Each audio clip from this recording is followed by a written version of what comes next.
This teleplay was inspired by Sam Shepard's play, Action. Gorilla Dada presents the teleplay, What Do You See? To take action is to make a statement about your existence. Are you standing still, or are you holding and grasping on to a world that produces catastrophes? People are all around you. You don't exist without them. Even if you choose to be an outsider, you don't exist without there being an inside. You have experienced what it's like to be alone in a crowded room. You observe life around you with great scrutiny. What do you see? People. People in search of a place to stop, curl up, a place to hide away from their pain. You look deeper into their faces. What do you see?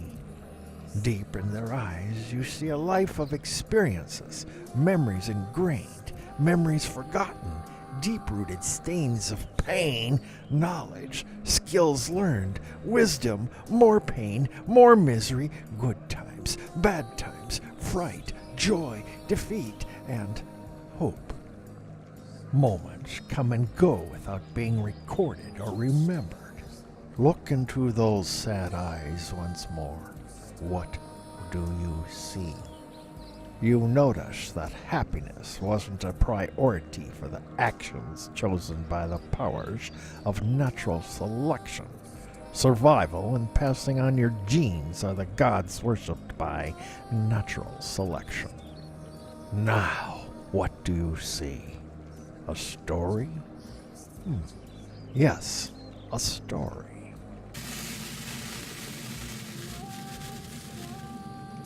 One night, there were some moths, a bunch of moths. In the distance, they could see a flickering light, just a light coming from the inside of a kitchen window of a big old house.